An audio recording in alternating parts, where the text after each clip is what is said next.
pas ici. Qu'est-ce qui s'est passé? Ah. Ah, un Fiat! Regarde! Cap! Cap!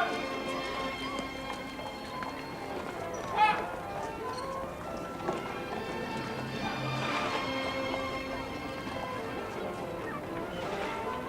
The nearest comfortable hotel.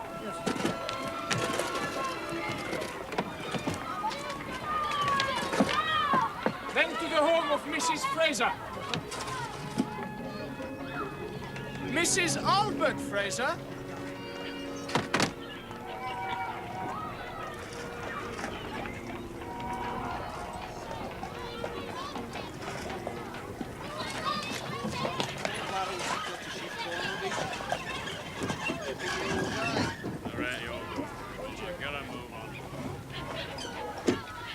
Good morning, James. I was told Captain Baines would be here. 4 months coming from Argentina. Half the cargo rotten. What's that rope in there? Good morning, Captain Baines. Good morning, Mrs. Fraser. I'm very glad to see you aboard. What did you find out in Buenos Aires for me? Would you come down to the saloon with me? I've been inquiring into poor Albert's affairs. In spite of my letters, we've heard nothing about his estate.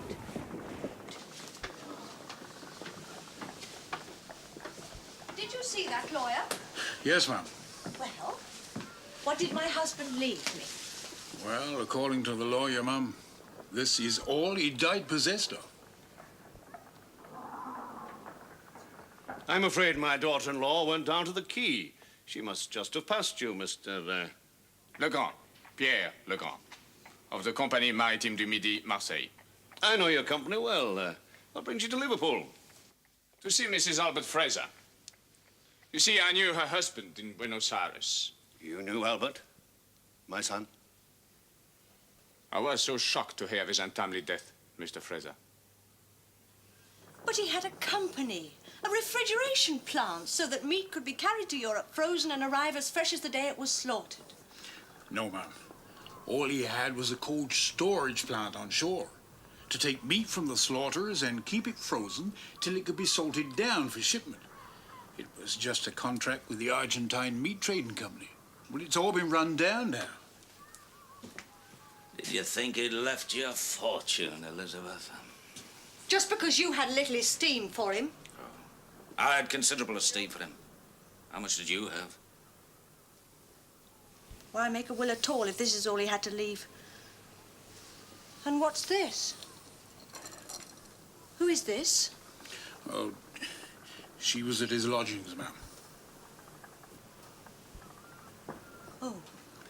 You see, I don't think Mr. Fraser ever told her he was married.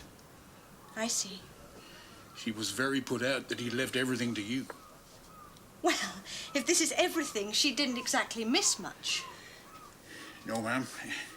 But there are some papers over here about refrigerated ships and some notes and sketches and... Yes, well, have them all sent round, will you please, Captain Baines?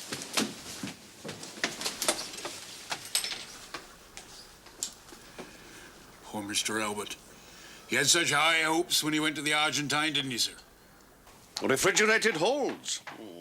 Scientifically, perhaps, but commercially, they could never justify the cost. Albert's system was going to be cheaper than anything else being developed, he said. He spoke about it with such fervor, monsieur, such confidence.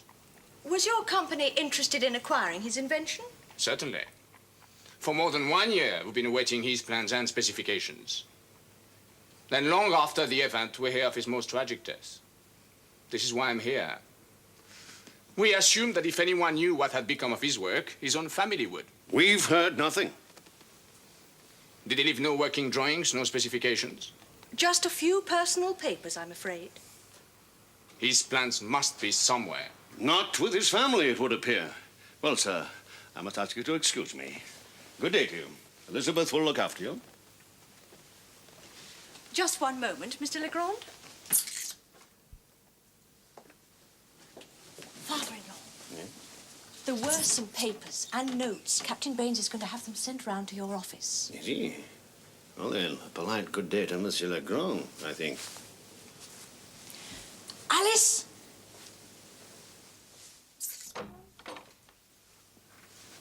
Your husband said he did not think Fraser's would be interested.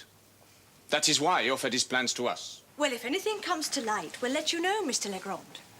And if I find out anything myself, I'll let you know. Oh, thank you, Alice.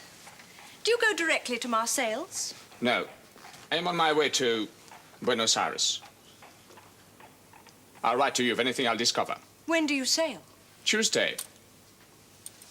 On one of your ships. The Princess Alexandra. Au revoir, Mrs. Fraser. Au revoir, monsieur.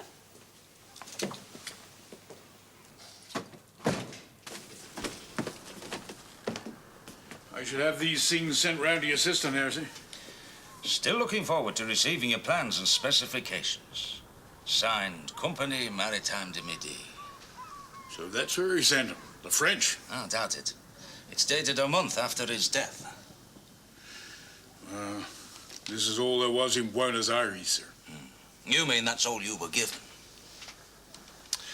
Compagnie Maritime de Midi.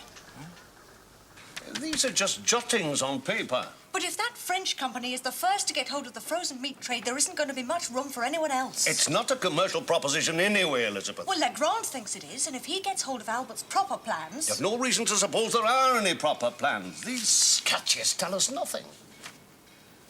Oh.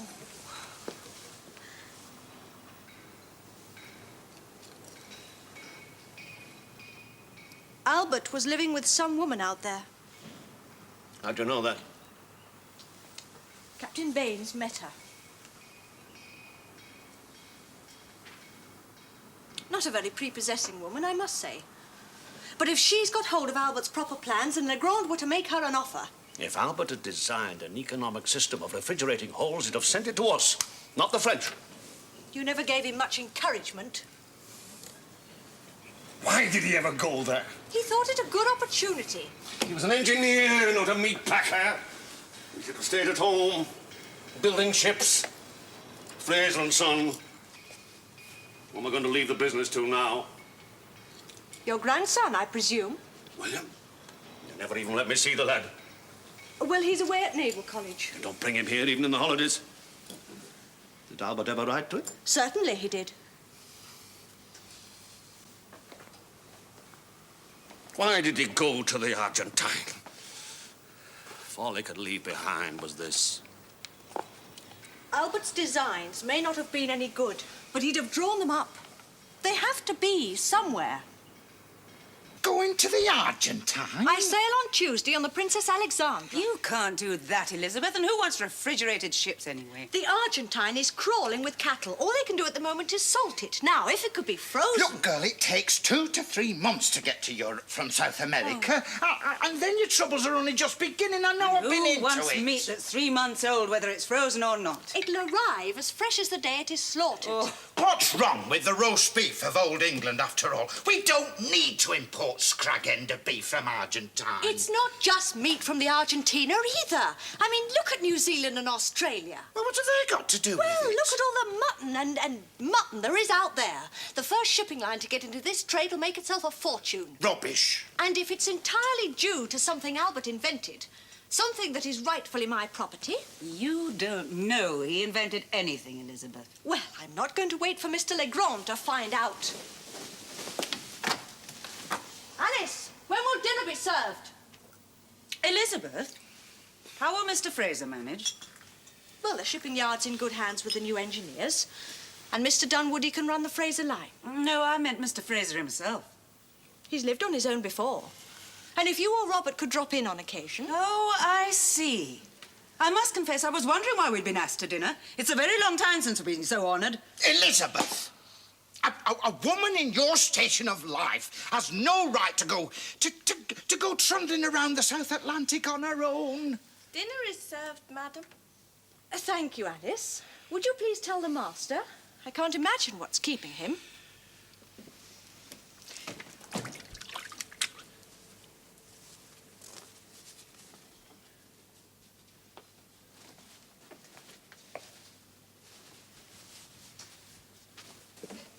Dinner is served, Mr. Fraser. Mr. Fraser?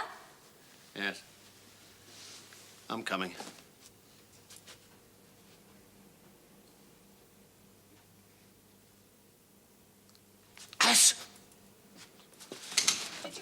sir. Sir? Oh, sir. My son, with all his talents. Oh, you do look bad, sir.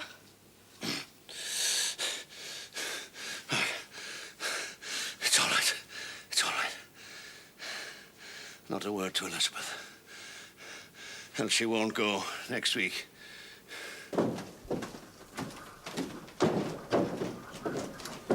Ah, Monsieur Legrand, is it? Captain Pembury at your service, sir.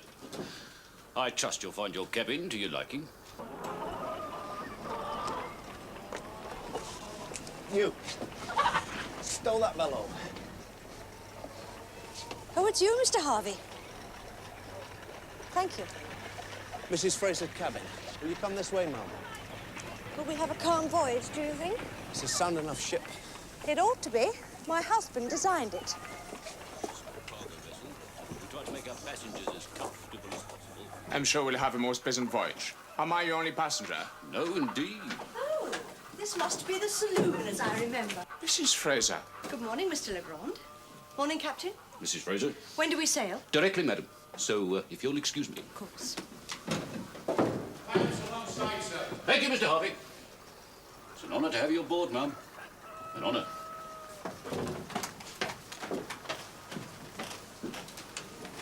You're surprised to see me? You gave no indication the other day.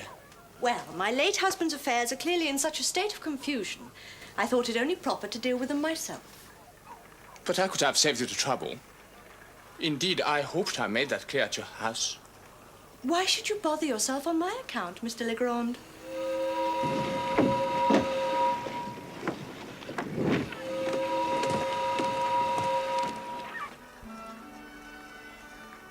Prepare to cast off, Mr. Harvey. Aye, sir. Are you married, Mr. Legrand? I have not had that honor. I'm surprised. It's not easy to meet the kind of lady I might wish to wed in Argentina. Did Albert often speak of me? You were ever in his thoughts? As he was in mine. Well, I think I'll return to my cabin now. We'll meet again at dinner. James, what are you doing here? Same as you, on my way to Buenos Aires. Monsieur Legrand, is it? Ah, third name on the passenger list. What are you going to Buenos Aires for? Oh, business as usual. Oh, by the way, my name is Onedin. I'm Mrs. Fraser's brother. Go, stop, forward!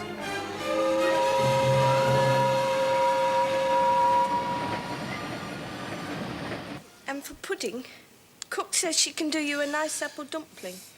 Whatever she chooses. The doctor won't mind. I mean, you have been ill, I'm fully recovered now, thank you. so it wouldn't be too heavy. I really have no idea as to the weight of Mrs. Fropisher's apple dumplings. Now, give her my compliments and tell her I do not wish to be asked every day what I want to eat. Cook must have her instructions. Not from me. With Mrs. Fraser away. Oh, leave me alone, girl. From now on, the domestic arrangements are entirely in Mrs. Frobisher's capable hands. I'll eat whatever she chooses to put in front of me. Will there be anything else, sir? No. Yes, you can send the coachman with this note to Mr. Hickson. Mr. Hickson. My lawyer, Hickson Withers. It'll do in the morning, only send it. Yes, sir.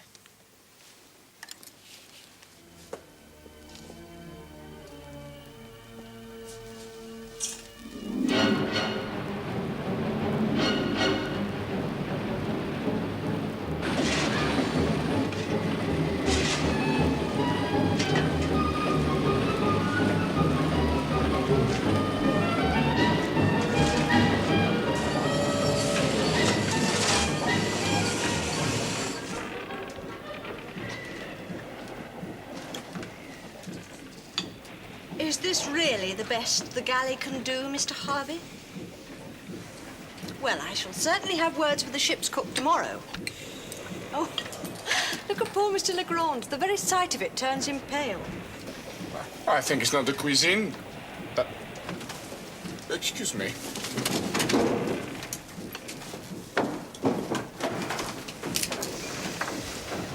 French sailors.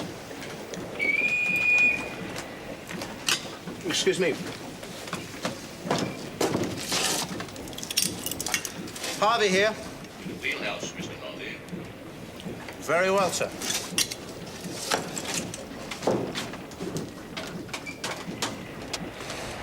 Glass is still falling, Mr. Harvey. Yes, I know, sir. How are our passengers faring? Well, Mr. Legrand, he needed a breath of fresh air, sir. Was that all, sir? Yes, thank you. Always consider your passengers, Mr. Harvey.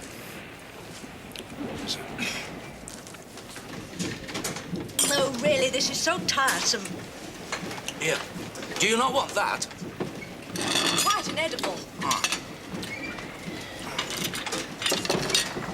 Perhaps when you get to South America, you'll find a way of keeping meat fresh. Give the ship's galleys the same chance as your kitchens at home, eh? I can only assume you've been reading those letters and notes Captain Baines brought back from the Oberon. Legally, of course. Anything Albert invented presumably goes to you as his widow. That will not deter you, James, or you'd hardly be making this voyage. Won't deter that French company either, will it? I've 2 months at sea to learn how to handle Mr. Legrand.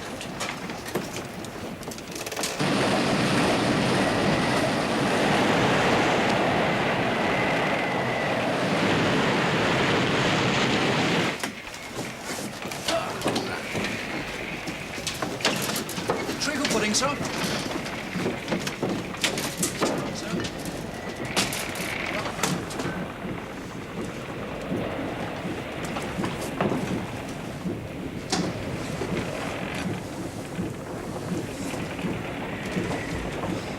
Charm that Frenchman as much as you like, Elizabeth, but he'll have the better of you once you get to South America. He works out there. You don't even speak the language. Well, the lawyer who wrote to me speaks English, and it was he who drew out Albert's will. But he doesn't have the plans, otherwise he'd have given them to Captain Baines, wouldn't he? You can prove my right to them. How will that help? If Legrand quietly sends them off to Marseilles, you'll never prove that the first French ship to sail with refrigerated holds owes it all to Albert Fraser, will you?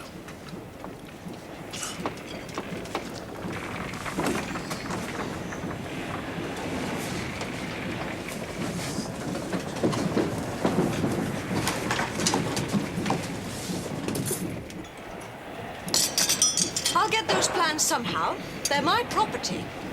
Look, if Albert had intended you to have them, he'd have sent them to you. As it was, he preferred to do business with the French. Well, I do not. Legrand says that his company had an agreement with Albert. So morally, I suppose he does have some right to them.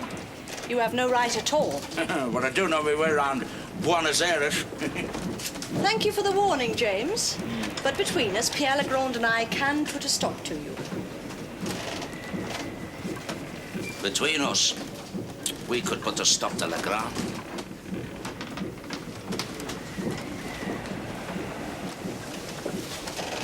Looking for friends, James?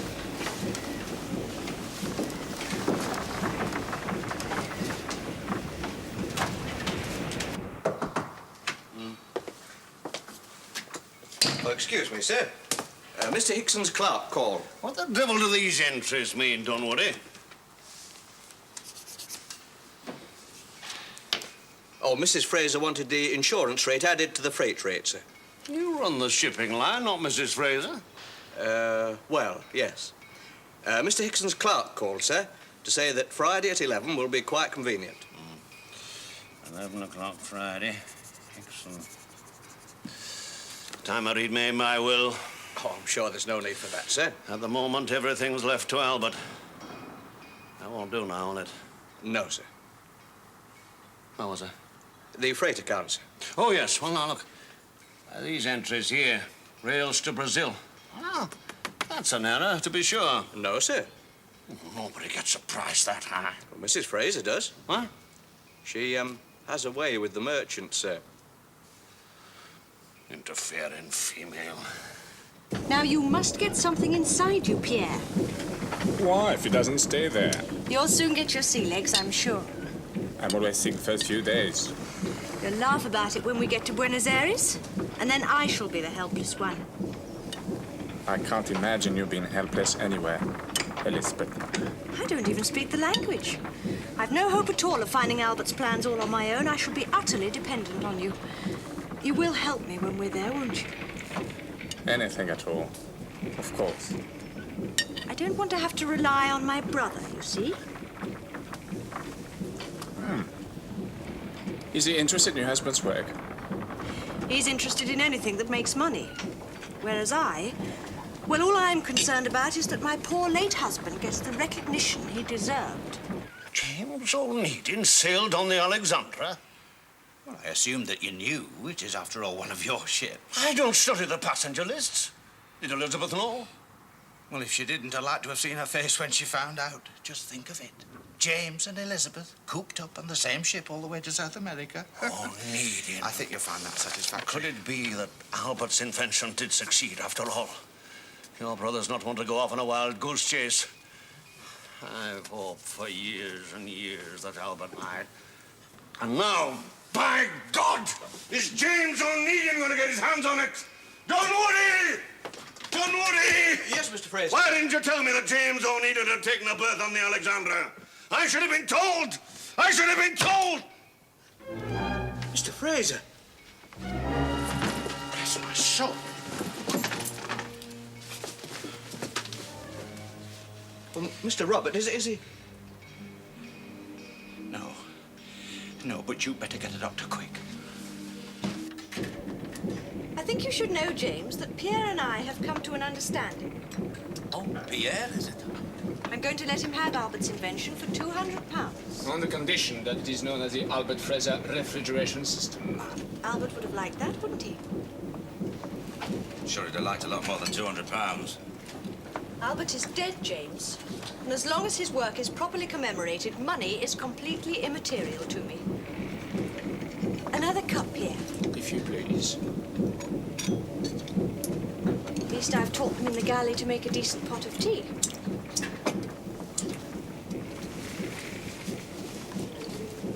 For you, James? Ah, no thanks. We should arrive at Tenerife tomorrow.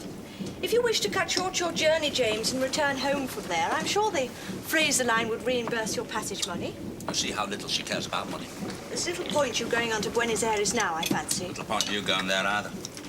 We still have to find Albert's plans. Surely we can leave that to Monsieur Legrand. Don't have to go all the way to South America just to sign away your rights. That's true. Elizabeth, we could get a contract drawn up in Tenerife. We don't know that Albert's invention exists. Oh, I'm sure you can leave that. Mr. Legrand's willing to take the chance. Indeed, I am. No, Pierre. When we get to Buenos Aires, we shall get the lawyer to draw up a contract. We shan't sign it, though, until you've found Albert's plans for me. Now, I don't want to discuss it any further. I've quite made up my mind.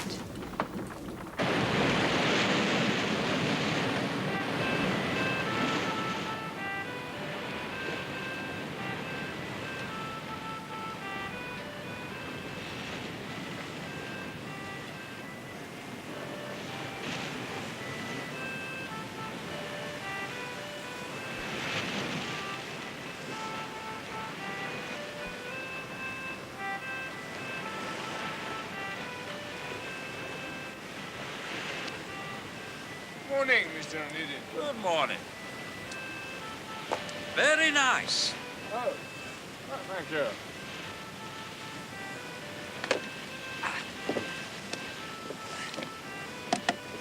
I must say, your sister is behaving most generously about her husband's work, isn't she? I'm letting you have them for £200. I shall, of course, insist on paying more than that. Oh, why? You ought to go to all the trouble of finding them. Plans, if they exist. I'm afraid your sister wouldn't even know where to look. That's why she's relying on you. Exactly. Of course, you could post them off to Marseilles. Tell her that you couldn't find them. I am a man of honor, monsieur. Oh, yes, of course. That way, ensures you get them legally for £200. Exactly. Of course, Yes? does ensure you put them into her hands. Are you saying she'd go back on her words? Oh, of course not. Only a man goes back on his word, eh? Women just change their minds.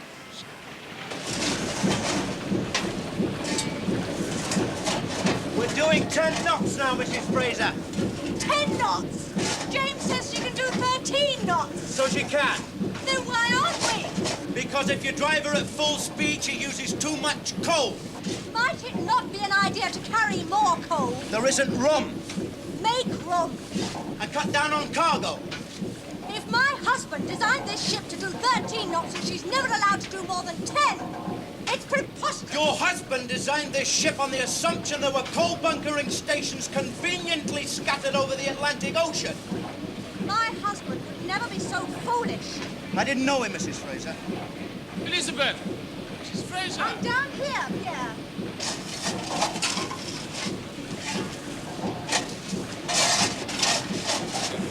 Your brother has just been making certain remarks, certain intimation. What? That there's no one in the world I trust more than I trust you, Elizabeth. Well, what has he been saying?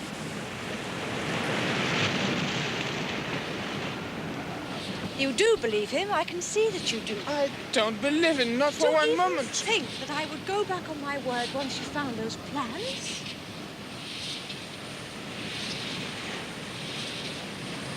You do trust me then? Of course I trust you, Elizabeth. Is there no limit to your malice? I'm trying to shave. What did you hope to gain by telling Legrand I'd go back on my word? I told him of what you intend. Look, shouldn't you go and dress or dinner or something? Luckily, I've convinced him that I meant what I said. Have you? Yes, he still trusts me. Well, the question is, do you trust him? He's not going to go behind my back if he can get Albert's plans lawfully for £200. Oh, isn't it? You listen to me, James.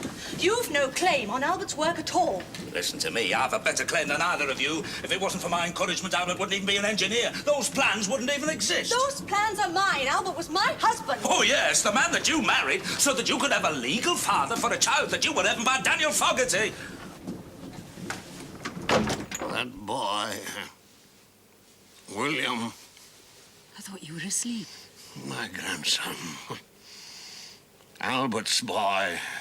Now you rest, complete rest, the doctor said. Elizabeth never lets me see him. Well, she hardly ever sees anything of him herself. Too busy meddling in my affairs. Oh, he's away at Naval College most of the time. Bring him here. I want to see what he's made of. My grandson. Fetch him.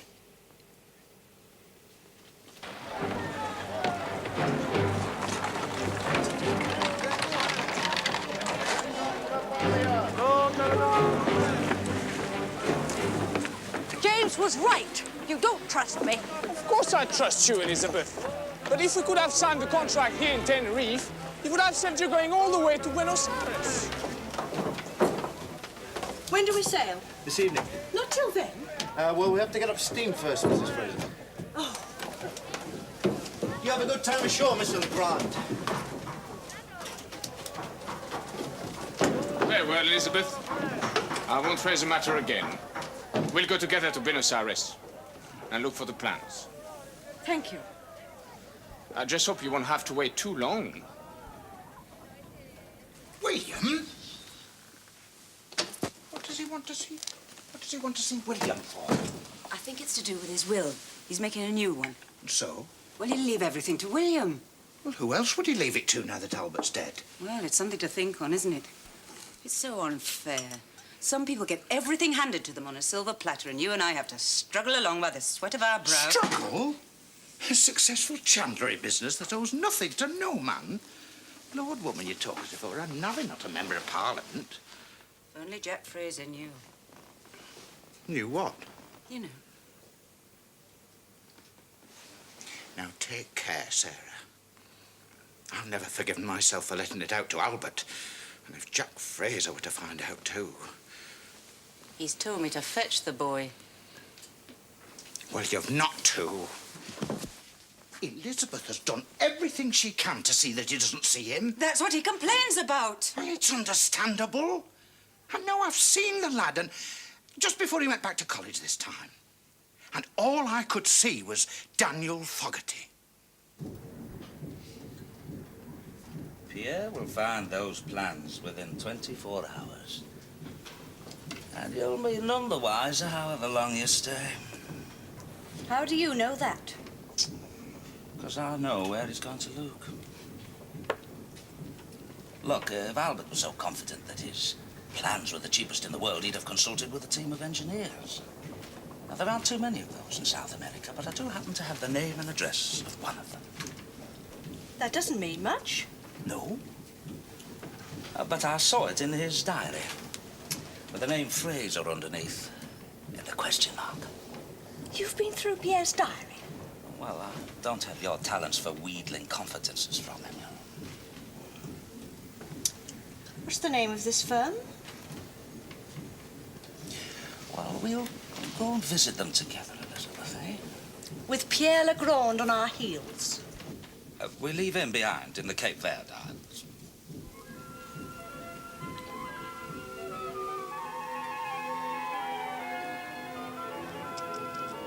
Forza, forza, forza! Come on! It's the Onedin. These are the Cape Verde Islands, Mrs. Fraser. It's the only place you can coal. Mr. Harvey? Forza, forza! She's bound for Rio de Janeiro. James says she sails tomorrow. And you would like Mr. Legrand to sail on it? You've a sharp mind, Mr. Harvey. He could be there before us. The captain of the Onedin will be given strict instructions to take her time. A long time. And who is to persuade Mr. Legrand to sail on the Onedin? I was hoping you could help with that little problem. It's Mr. Dunwoody, sir. Good morning, sir. I trust I find you better. Morning. Have you brought the monthly returns? Oh, yes, I have, sir, if you want to go over them. And Mr. Hickson has just delivered this. Ah, put it down over there. I've just been reading a letter I once had from Albert, one of the few he ever sent from Buenos Aires. He wanted to know if Fredericks had any experience of refrigeration techniques. Oh, Fredericks the engineers? He says that the marine engineers out on the Argentine are no use at all, which is hardly surprising. There's none better than Fredericks anywhere. I told him his best course of action would be to send his work to me. Then I could take up his problems with Joe Fredericks myself. And did he? I never heard from him again, which I took to mean that whatever it was he'd invented wasn't going to bear the scrutiny my experience would give it.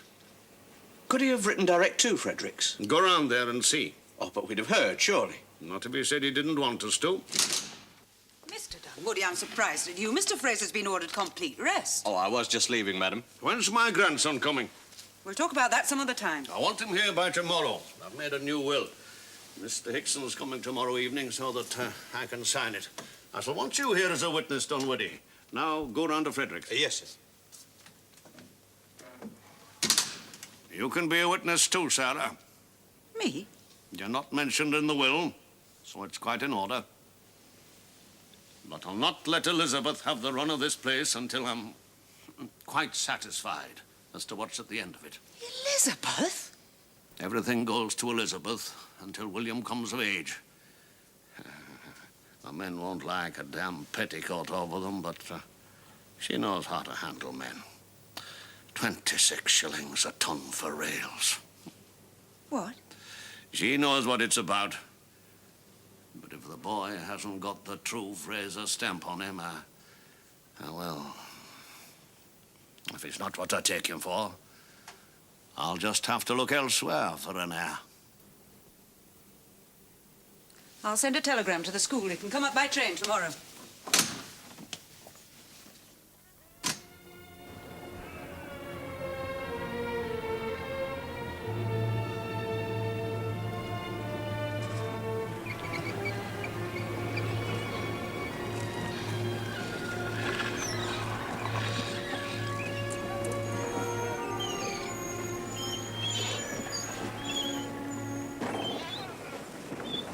Gone. Mr. Onedin left the ship. What is he up to?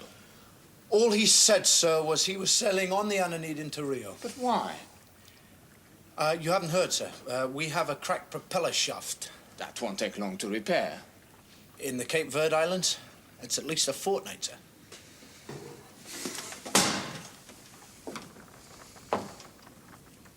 When does the Onedin sail? On the tide, sir.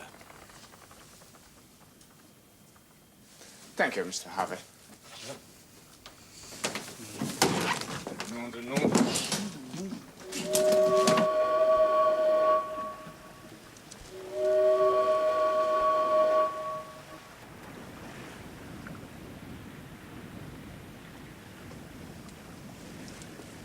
Mr. Harvey! Tell Captain Pembury to get up steam. I want to leave immediately. Is Mr. Onedin in his cabin? He's ashore, Mum. Ashore? Would you rather we sailed without him? What is he doing ashore? He's at the telegraph office. Well, once we get up steam, I expect he'll be back. Thank you, Mr. Harvey. That will be all.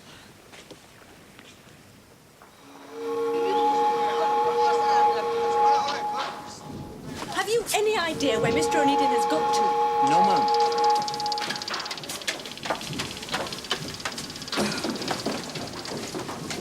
Are his things still in his cabin? Yes, I've looked. Nothing he'd missed, though. Well, we're ready to sail whenever you order, Mrs. Fraser. Mr. Onedin deserted us as well. Bosun says he saw him boarding the Onedin. Well, that was just to tell our master to go at half speed. Didn't leave the harbour at half speed. Since she's had that ship overhauled, she's certainly got some power in her, hasn't she? And if Mr. Onedin's on board, he'll use it. We can still reach Buenos Aires before him, Mrs. Fraser, if we allow the Alexandra to use her power. Can't risk more than 10 knots. My husband designed this ship to do 13 knots. Oh, but you've only got to hit a spot of bad weather. And if you've used up too much coal... Then we'll risk bad weather, Captain Pembury. Now let's sail. Yes, ma'am. Sir.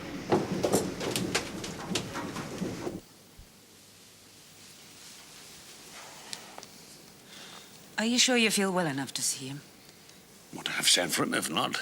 If he's here, bring him up. Leave me alone with the boy.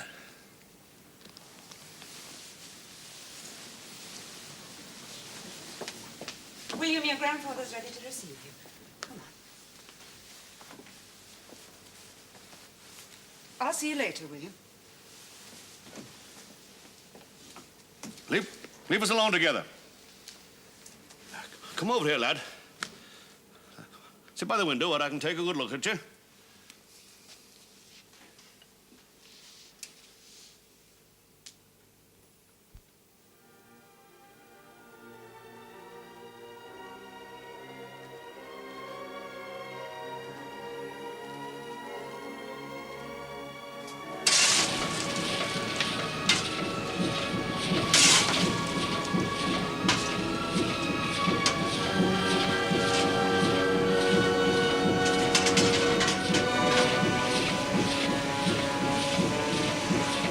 Aye, aye, sir. Captain wants more steam.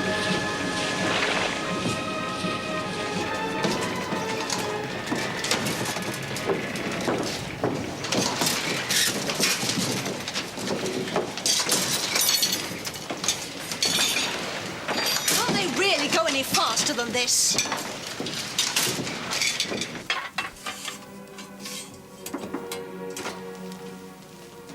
Oh, there you are, Master William. I'll tell Mrs. Onedin. He certainly kept you long enough, didn't he? Whatever were you talking about?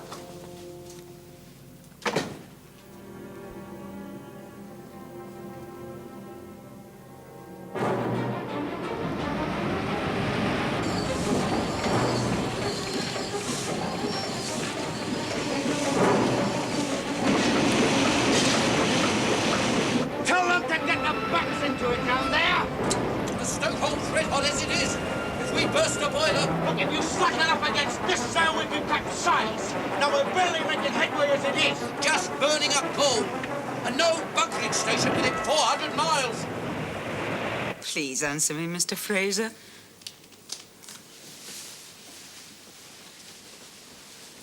He's been like that ever since that boy was here. Well, I warned you. Don't say that I didn't. You should never have let him see him. And how could I stop him? I'm not fetching him, that's how.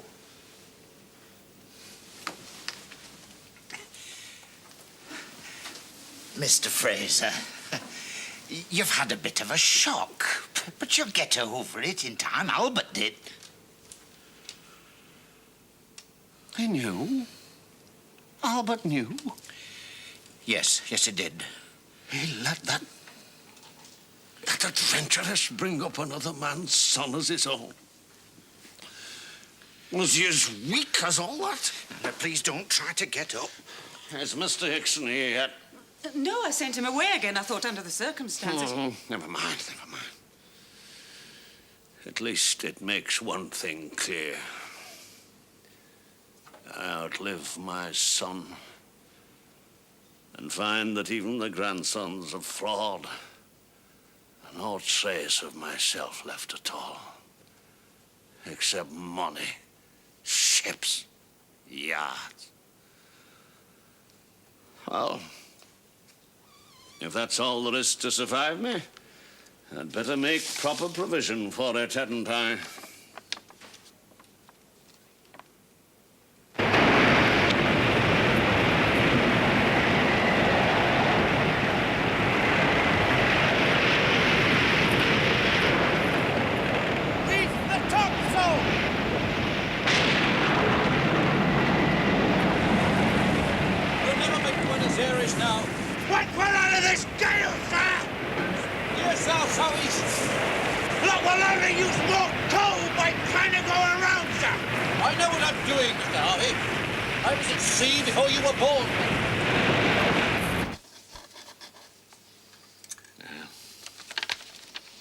Now you two witness it.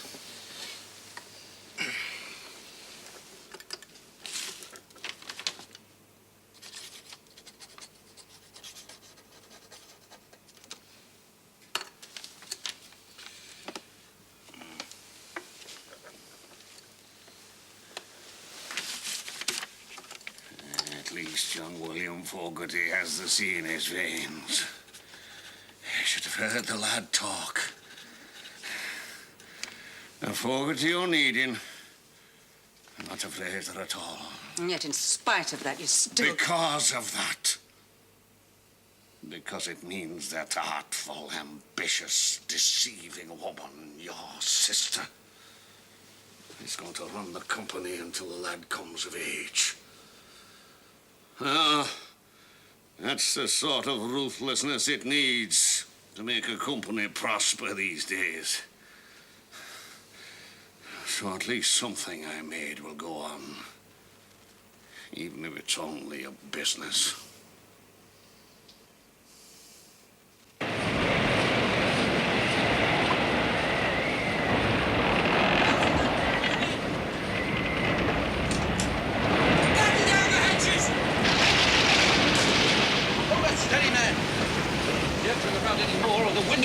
Broadside. We'll never get to Buenos Aires at this rate, Captain Pembry. We're not going to Buenos Aires, Mum. What? Without coal. We'll ride up the scale and then put back to Cape Verde. Put back? I forbid you to go back. And as you will, Mum, we are putting back. Now you listen to me, Captain Pembry. I am the owner of this vessel. And I am her master. At sea, she's mine. Harvey, we'll ride up the scale and then put back to the Cape Verde Islands at half speed.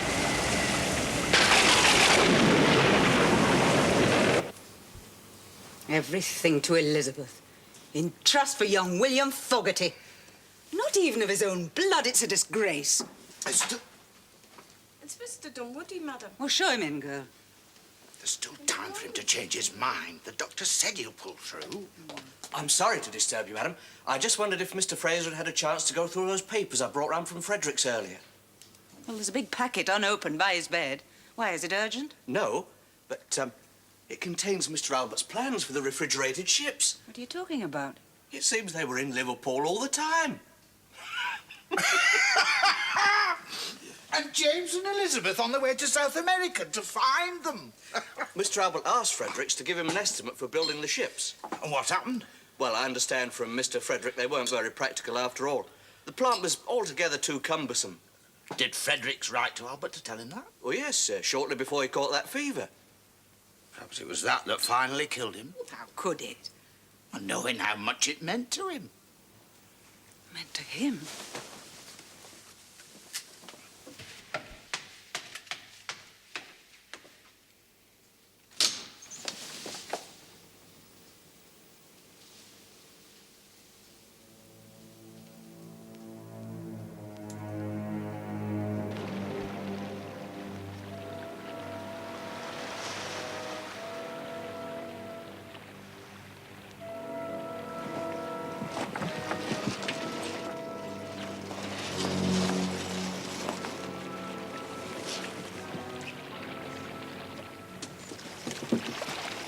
Thought to leave me behind, did you? I thought you sailed on the Onedin. I sent Legrand on the Onedin as we arranged. Well, I stayed behind at the telegraph office waiting for a reply to my telegram that I sent. Telegram? Aye. Fredericks, Liverpool. I thought Albert might have sent them his plans, and he had too.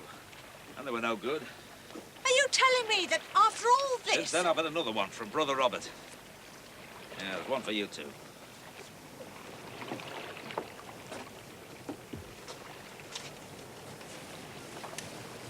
Fraser, dead. And everything left to you. And trust for young William. I'd grown quite fond of the old bear. How will you manage? Somehow I thought he'd go on forever. It's a big undertaking for a woman. Perhaps we'd better join our interests. That is the last thing he'd have wanted. You can't manage on your own. Looks as though I'll have to. You realize this makes us competitors?